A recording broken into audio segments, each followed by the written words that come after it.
फुंबिलिनि रादाबाव नोंथांमोनखौ बरायग्रोनाय जाबाय। दिनै देवबार सेप्तेम्बर दाननि 4 अक्ट', भाद्र दाननि 18 अक्ट', नुगा 8 अखाफोर। दिनैनि गाहाय रादाबफोरा जाबाय आमेरिकाया हाई एन्ड आर्म्सनि थाखाय ताइवाननो $1.16 बिलियन पेकेज फोसावबाय। मुख'जाथावदि आमेरिकानि मिलिटारि साजायनाय हाथियारजों हार्पुन आरो साइडविन्डार मिसाइल्सफोरखौ लाफानानै बेफोर हाथियारफोरखौ ताइवाननो फाननो लादों आमेरिकाया। बेखौ थांनाय सुक्रुबारखालि आमेरिकाया फोसावो। ताइवाननो बेबायदि हाथियार फाननो लानायखौ चाइनाया गोख्रोङै सोंखारिदों। PM नरेन्द्र मदि बिथाङा इउनाइटेड आरब आमिरातनि प्रेसिडेन्ट शेख मोहम्मद बिन आयाद अल नयामनो गांसे लाइजाम लिरहरदों दि भारतआ बै हादरजों बांसिन गोख्रों मुलुगनां सोमोन्दो दागोन आरो हादरनाङै गंनैनि नांनाय बिथिंफोरखौ जौगाहोनो राहा लागोन।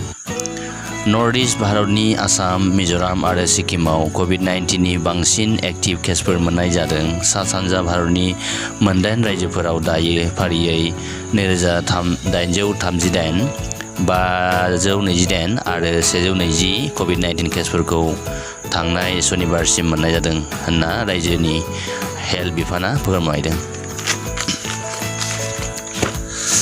BJPजों खुंजानाय आसाम सरकारा बे दानाव 12,000 आरोबाव सरकारि साख्रियाव थिसनथाइ होगोन होनना CM हिमन्त बिश्व शर्मा बिथाङा फोरमायदों। आसाम सरकारनि फरायसालि बन्द खालामनायनि खुद्रिसारनायजों दिलेमायाव गार' फरायसाफोरा खौसेयै गहालखना हाइस्कुलाव बुधबारखालि ज' जानानै सरकारनि बिथांखिनि सायाव खुद्रिसारनाय दिन्थिदों। बैकुन्ठपुरनि साखन्द्रानि मुङाव मानसि बुथारनाय जाथायनि गिबि दायनिगिरिखौ पुलिसा खाबाय। पुलिसानो पुलिसखौ खाबाय। नगावनि कसुवा पुलिस थानानि SI अनुप काटाकीखौ घुस लानायनि दायाव पुलिसा खाबाय। आसाम अरुणाचलनि सिमा जेंनाया दासान्दि दुंहाव थासारियाव दङ। मैया आसामनि खायसे सुबुंफोरखौ अरुणाचल प्रदेशनि खायसे सुबुंफ्रा अरुणाचल पुलिस थासेयावबो इनाय बुनाय जाथायखौ खोनानो मोन्दों, जेराव आसाम आरो अरुणाचलनि सिमा जेंनाया दासिमबो बोस्रांजानाय जायाखै। बे समावनो धेमाजि जिल्लानि सिङाव थानाय फानबारि केसाकाट'नि सिमा ओनसोलाव दुंहाव थासारि जानायखौ नुनो मोन्दों।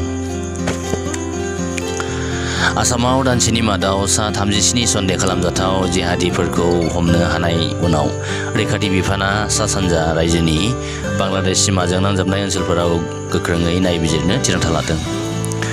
उत्तर प्रदेशआव गंसे ट्राकआ नेपालनिफ्राय गवा फारसे खारनाय बासआव सौग्रावनायनि जाहोनाव 4 सुबुङा जिउ खहा जादों आरो सा 14 सुबुङा गाज्रियै जोखोम जादों। महाराष्ट्रनि नागपुरनि सासे फरायसालिनि प्रिन्सिपालखौ 30 लाख रां दाबिनानै सिनाय मोनै दुथांफोरा लांखारदों। मख'जाथावदि थांनाय सनिबारखालि पुलिसा फोसावनाय बादिब्ला महाराष्ट्रनि नागपुर नोगोरनि महात्मा गान्धी प्राइमारि स्कुलनि प्रिन्सिपालखौ सिनाय मोनै दुथांफ्रा लांखारो आरो 30 लाख रां दाबि खालामदों होनना मिथिनो मोन्दों। पुलिसा लांखारना जानाय प्रिन्सिपालखौ रैखा खालामनो सं दानगासिनो दं। आमेरिकायाव बेआइनै हाबनो नागिरनाय सा 8 सुबुं दावबायखनफोरखौ थैनाय मोन्दों आरो सा 92खौ बासायनो हादों। मख'जाथावदि रिय' ग्रान्डे दैमाखौ बारनानै आमेरिकायाव हाबनो नाजानायावनो गोब्राब अखा आरो गोख्रों दै दाहारजों बोहैखारजानानै जाथाया जानो मोनो। बांलादेशनि PM शेख हासिनाया भारतआव गंनै हादरनि सोमोन्दोनि सायाव सावरायनो थाखाय बेरायफैदों। आसामनिफ्राय फानहरजानाय मैदेर जयमालाखौ आसाम सरकारा तामिलनाडुनिफ्राय लाबोफिननो राहा लाबाय। मख'जाथावदि जयमालाखौ 2011 मायथाइयावनो तामिलनाडुआव मिडलमेननि दारै फरेस्ट डिपार्टमेन्टआ तामिलनाडुआव फानहरदोंमोन। जयमालाखौ तामिलनाडुनि मोनसे मन्दिराव दुखुनांथावै खानानै दोनदोंमोन। नांगौ रोखोमनि जोथोन लायामोन, जायनि जाहोनाव जुनारनि सायाव इनाय खालामनायखौ नायनानै आसाम सरकारा बेखौ लाबोफिननायनि राहा लादों आरो तामिलनाडुनि सायाव आयेनारि बेबस्था लानो नारसिनदों।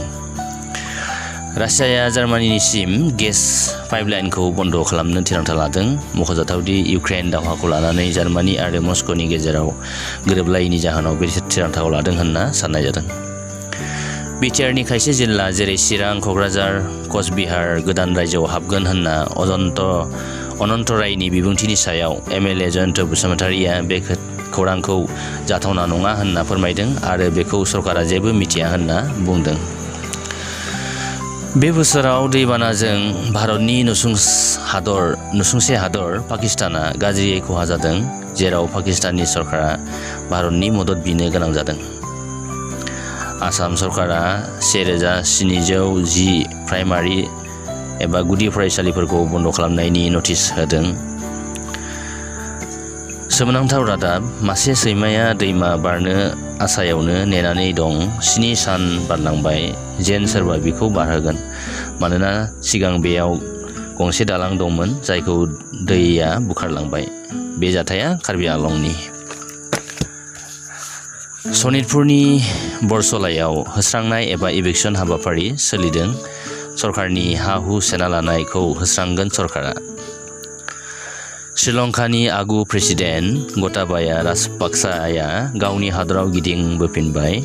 मख'जाथावदि बिथाङा हादरनि राङारि अलखद समाव रायजो राजाफोरनि खुद्रिसारनायनि जाहोनाव हादर गारना खारखोमानो गोनां जादोंमोन। बिथाङा सिंगापुर, मालदीव, थाइलेन्ड बायदि हादराव आश्रय लाहैथ'नो गोनां जादोंमोन। दा बिथांनो जुनिया रैखाथि आरो थाग्रा बांग्ला थाइलेन्डनिफ्राय फैफिननाय उनाव होनाय जाबाय। ब्रिटेनखौ गाख्लायनानै भारतआ बुहुमनि 5थि गेदेर राङारि अबस्थानि हादर जाबाय। दिनै आसामाव फैगोन आगु गिबि मन्त्रि, मिरु सरकारनि पर्ट शिपिं मन्त्रि मानवेल सर्बानन्द सन'वाल। बिथाङा भारतआव नेपाली फरायसालि बिथांखिनि थाखाय भारतआ राङारि मदद होदों 20.9 मिलियन रां। आमेरिकाया आसाम सरकारनि माद्रासा स्कुल बन्द खालामनायखौ सिन्था फोरमायदों। बिश्वनाथ जिल्लानि गहपुराव गंसे बर' बिजों फरायसालियाव फोरोंगिरि गैयैनि जेंना नुजाथिदों। थाखानाय फोरोंगिरिया गुबुन जायगायाव मावहैनायनि जाहोनाव बे जेंनाया सोमजिदों, जेराव आसाम सरकारा दाबो गोदानै बर' बिजों फोरोंगिरि थिसनाखै। फिन सुबुंफोरनि सायाव सोबख'नाय, रेल स्टेशनाव वेटिं रुमाव जिरायना रेलगारि नेयोब्ला होनो नांगोन रां। DSP जानाय सनानि मेडेल मोनगिरि नयनमणि शइकिया बिथांनो DSP बिबान गथायनाय जाबाय। कमनवेल्थ गेम्सआव बिथांजोआ सनानि मेडेल मोननो हादोंमोन। आसामनि CM हिमन्त बिश्व शर्मा बिथाङा DSP मासिखौ एपइन्टमेन्ट होयो। मोजां खौरां, थाबैनो आसामनि राजा लामायाव गं 100 गोदान मोब्लिबजों सालायनाय बास खारगोन। रायजोनि रोगाग्रा बिफाना बेखौ मिथिहोदों। दिनैनि गाहाय रादाबा एसेनोसै। गोजोन्थों।